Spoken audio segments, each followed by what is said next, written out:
Hey guys, welcome back, it's Ripe again. In today's video, my cousin's wife got jealous when I inherited my grandfather's estate. She ended up stealing the keys, trespassing and throwing an illegal party on my property for 70 people. I ended up calling the police and here is what happened. And the title story starts like this. So I ended up inheriting this fancy mansion from my grandfather. Can you believe it? They had 2 sons and somehow I lucked out as the eldest grandson. My cousin got a farmhouse which he seemed pretty content with, but his wife? Not so much. Ever since she came into the picture after their marriage, she has been giving me a hard time. Now, I am a mid-30s bachelor with my own company in our hometown, so I guess that's why they trusted me to take care of the mansion. But man, it's been a roller coaster. As if it wasn't bad enough that my grandpa seemed to favor me, now the added property to my name meant that my cousin-in-law left no opportunity to try and insult me for licking my grandparents' shoes for property. She had been in our family officially for only 6 months, but we have known her for almost a year, and God, what a terrible year it was.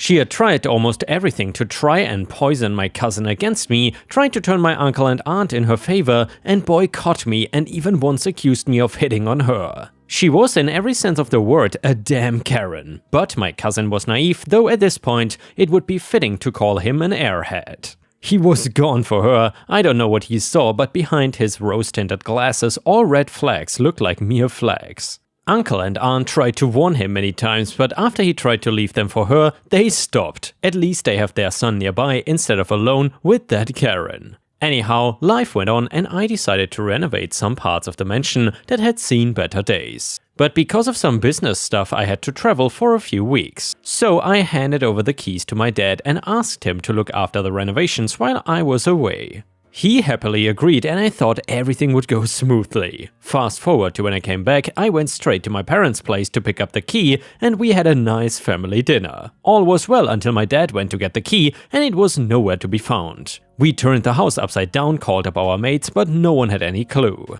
In a last-ditch effort, we decided to check the CCTV footage. Now, mind you, there were no cameras in my dad's study where he kept the key.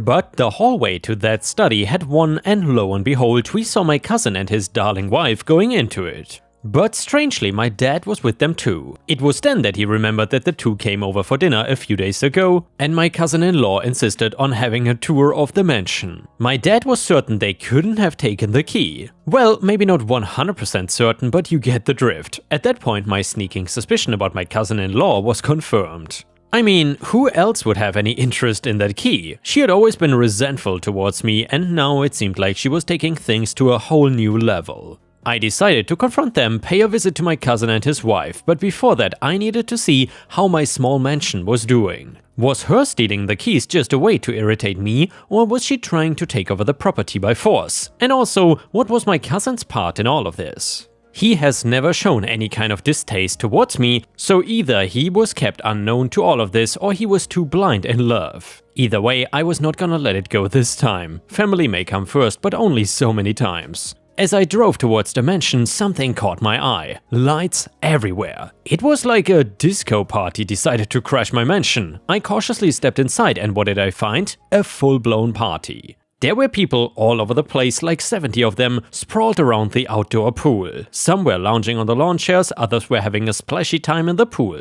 But the kicker? Most of them were passed out, totally wasted and stinking up the joint. As I made my way through the mess, I couldn't help but notice the destruction left in their wake. It was like a tornado of drunken chaos hit the mansion. Lamps smashed, the dining table flipped over, and everything covered in booze and vomit. It was a straight-up disaster zone.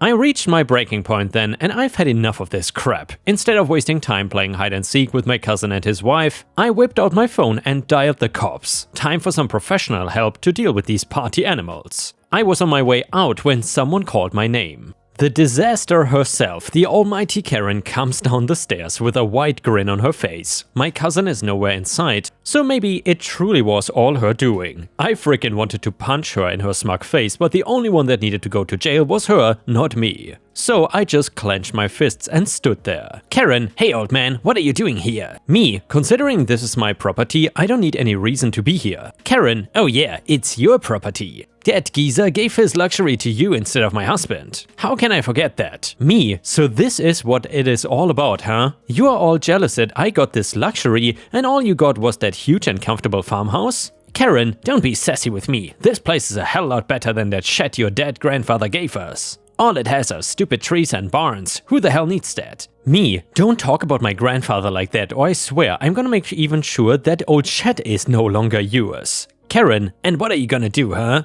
Beg your stupid cousin to leave me? He will dump you and your family before he will go against me. This place should have been ours. We are the one who will have a family in the future. Unlike you, who's probably gonna die alone and sad. Me, alone and sad, but with a neat mansion. It seemed like my words finally broke whatever smugness Karen had because she cursed and walked away quickly. I saw someone vomit near me, so I decided to leave as well. 20 minutes had already passed, so I was hoping police would be here soon, but before they could arrive, Karen came back. With a damn gun in her hand. Me, what the hell are you doing with that? Karen, let's see who will get to keep this neat mansion when your brain is leaking on the floor. This Karen was absolutely crazy. She pointed the gun at me and took a shot, but it seemed like she was too drunk because she missed completely and hit the wall a foot to my left. The loud noise made the drunkards finally wake up and in seconds everyone was running back and forth. Karen got distracted shouting at everyone to calm down and I decided in that split second to take her down. It was pretty easy too, one elbow to her shoulder, a tight grip on her wrist and her arm twisted behind her back.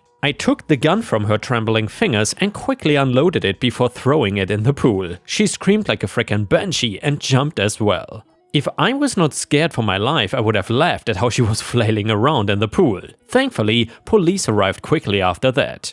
They got Karen under control, who seemed like she was losing her mind. They also got those who were passed out in the van and those who could at least walk in the cabs. My parents arrived with my cousin and I felt a little bad for my cousin when Karen kept screaming at him, calling him all kinds of derogatory names and blaming him for everything. Poor him was peacefully sleeping in his bedroom, not aware what his wife was up to. Hopefully this incident will open his eyes. I decided to sue Karen for trespassing and all the damages she did to my property. And obviously, I won. I got over $100,000 over property damage and Karen got herself a nice jail to spend her time in. My cousin started therapy to deal with all this trauma, and while he is still shaken, he is at least away from that demon. And yeah, ripe stars, unfortunately sometimes family or relatives can turn into your worst enemies like in this case. However, I do hope that this never happens to you. Either way, if you liked the story, please don't forget to subscribe to my channel and maybe even like the video because that would help me a lot. Thank you so much and now let's continue with the next one. It is titled, She Stole My Food. I knew exactly who it was, she was the only one who had seen where I put them. This woman was a pain, opinionated, gossipy, lazy, and just all around drama. I will just call her Karen. I knew if I approached her she would deny it, get all butthurt and make a scene, so I let it go. One morning I took a personal call and was away from my desk for about 30 minutes. When I returned, a new package of cookies I had brought that morning had been opened and was for light. She must have watched me leave and came by while I was outside. Until now, she had just taken a few out of what was already open, but she had graduated to opening boxes. She had balls. I took a sheet of white paper and wrote in big black Sharpie letters, Karen, stop stealing from me, you fat cow. I've got you on video. Don't make me take it to HR or put it on the internet. Shame on you. I taped it over the food so she would see it as soon as she slid the door open. Once she saw the note, Karen would have two choices. Number 1, admit she was caught. Number 2, pretend she hadn't seen it. The problem was that Karen didn't like being called out, and I knew it would kill her to stay quiet and pretend like she didn't see me calling her a fat Karen. The next morning I walked by Karen's desk like normal and said hello. She refused to look at me. Me, good morning Karen. Karen, hi. I stop in front of her desk, make a face of fake concern. Everything okay? Karen turns her chair towards me and I knew she had seen the note. I could see it in her eyes. She loathed me for calling her out and she knew that unless she admitted to it, she couldn't say a damn word about it. I smiled broadly. Karen, I'm great. Insert sarcasm here. Thanks for asking. I get to my desk and open the drawer. The note is still there, but my food hasn't been touched. She hated me after that and would bash me to anyone willing to listen. The thing was that she could never quite explain or give details as to why I was such the witch she claimed I was. I didn't care, my snacks were safe. And the next one is a story from r/am-I-the-jerk. So I live in a non-English speaking European country, and because of history, that means land borders between properties are sometimes pretty weird. Well, that is the case with my house and the neighbors. All our houses are about the same size, yet out of all the land behind our houses, my area is huge. I own like 90% of all land there, reaching all the way to the woods far behind our houses. Meanwhile, all my neighbors essentially got a tiny strip right behind their houses. Now, the part right behind my house is fenced off, yet the rest is pretty much open, and my wife and daughters like to use it for gardening. The field is used by most of the neighborhood boys to play football on it, as it is the only flat piece of grassland around, and they always ask for permission to use it beforehand, and I always allow it on the condition that I get no complaints if I tell them to leave and they don't litter. I also recently had a pool installed to the far back of my property and fenced it off. This is important for later. Well, this is where the issue starts. Recently, a new family moved in and they seem to think that it is public land. I kept catching their kids running around through the flowers and vegetable garden, and they even moved their grill on the field and held a picnic on my land. I keep telling them off and informing it is my land, but they just ignore me and the kids sometimes won't leave when I tell them to. A month ago, the kids even climbed over the fence around the pool, and when I got them out and went to their parents, they just said, "Oh, we figured it was a public pool." I had hoped that was the end of it, but yet, these people built a fire pit in the 3 days I was away from my house, and when I got back, I found it with a bunch of empty beer cans around. That was the last straw for me, and I hired a company owned by a buddy of mine from when I used to do construction work, bought all the supplies, and 7 days later, and a lot of money later, my entire property was walled off, and whenever anyone asked, I told them why I was doing that and who they could thank for it. Well, now the new family is treated as if they are a pest, and all the neighborhood kids are gutted that they lost their football field, which has resulted in them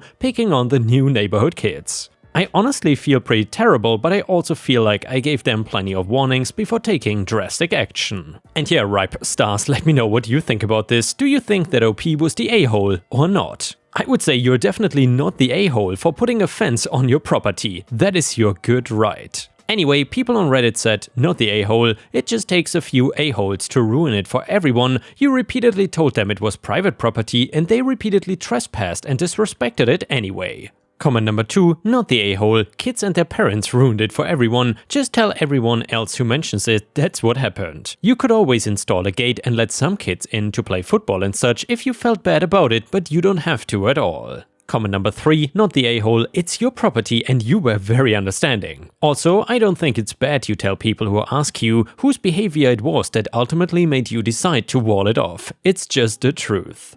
And now let's move on to the next story. It starts like this. Neighbor let her brat park in my driveway repeatedly. I could not go to work. I got him towed. They called the cops on me for stealing their car. Less than 2 years ago, my wife and I moved into our first house together. Before this, we lived in an apartment for several years after we got married. Now, we do not have kids of our own yet, so maybe I'm a little biased, but it seems like some kids and parents these days are incredibly entitled and bratty. Our next door neighbors and their son especially were extremely entitled. And by the way, ripe stars, if you ever had to deal with entitled people in your own life, then please let us know in the comments. Anyway, the story starts shortly after we moved in. For starters, we had a decent sized driveway and it sat on the side of the house that was next to this particular neighbor.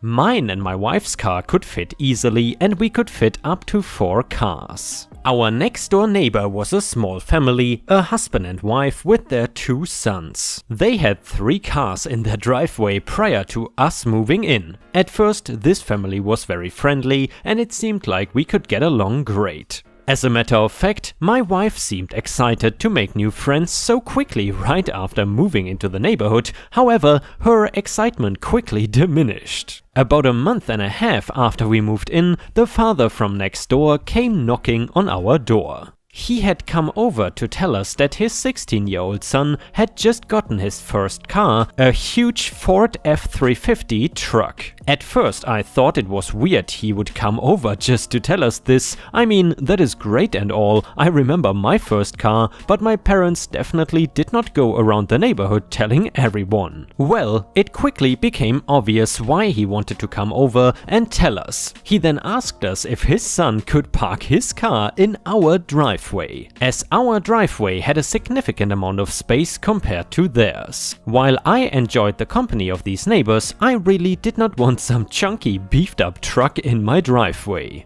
Not only that, but who asks that? In my opinion, there was no reason why they could not park the truck in the garage or street. After I had told them no, that I was not really comfortable with that, the father started whining on my doorstep and was complaining that they did not have room in their driveway or garage. They should have thought about that before they bought the truck. How and why was that my problem? Well, he did not like this answer. He actually told me straight to my face that he should be able to park in my driveway. At this point, I was starting to get pissed off. Seriously, it was not my problem that he bought a truck that was too big to park anywhere. I told him this in response, and we will let us just say that this was the end of the friendly relationship and the start of an ongoing war. Several days later, I came home to find that huge white truck sitting in my driveway blocking my wife's car. And my wife was actually standing on the porch next door, arguing with my neighbor. I had parked my own car on the street as I did not want to block my wife's car in along with the truck. I immediately went up to my neighbor and asked him what the hell his problem was. I told him that technically he was trespassing, but he did not even seem to give a damn. I really did not want any problems, and I found it extremely frustrating that these people were not respecting our rejection or our property. After a few minutes of pointless arguing, my wife and I headed back home, and we noticed that the son was leaving in his car. We waited until he left and brought out our garbage cans to block the driveway. Well, the next morning when we woke up, we had seen that the garbage cans were moved and the truck was back in the driveway. I was so pissed off that I almost took off and started a fight with that son of a gun right then and there, but luckily for them, my wife stopped me. The truck disappeared, and few hours later, and I had gone over to another neighbor's house to tell them the story and see what we could do to get these a-holes to stop parking in our driveway. Our neighborhood was actually a part of an HOA, which luckily for us the house was well maintained, so they did not really bother us. And also, this neighbor suggested we get the HOA involved to see what we could do. However, a few more days went by and the truck was not in our driveway anymore. I was actually gaining hope that they had just decided to stop being a-holes, but of course that was not the case. One Monday morning, my wife was getting ready for work when she saw that the truck was back in the driveway, blocking not just her car, but my car too. She could not even get out of the driveway to go to work. Frustrated and pissed off, I called the police, and within minutes they were at our door. I explained to them the situation and how my wife could not even go to work because her car was blocked in. Well, with the help of the police, we had called out a tow truck to remove the car from our driveway. Of course, while this was happening, both the father and son had come out causing a ruckus, screaming that we were stealing their car. Imagine having the balls to tell the police that we were stealing their car that was parked in our driveway against our will. It has been over a year since this happened, and I am thankful to say that we have a good bond now with our other neighbors. The next door neighbors actually traded in the truck for a smaller version just months after, and I'm assuming they would be sulking about it. We were able to file a trespassing report and document the whole incident, but we decided not to take it any further. We just wanted it in writing in case they behaved like this in the future, although I doubt they will because they have not spoken a word to us since then. Sometimes being an a-hole back is worth it. And ripe stars, personally, one thing I can really not understand is when parents buy their kids completely new cars when they are new drivers. Where I am from in Europe, that is really not common, and I'm curious, where you are from, is it common that parents buy new cars, at least if they can afford it, for their kids when they are new drivers? I gotta say, here in Thailand it also seems to be very common, because I know a lot of young Thais that have completely new cars, and it just baffles me. And with this, we have reached the end of the video. However, if you cannot get enough of my content, please check out my endless playlist, where you can find thousands of hours of content. In addition, please don't forget to subscribe to my channel to not miss any of my daily uploads. Thank you so much in advance, and I hope to see you again tomorrow.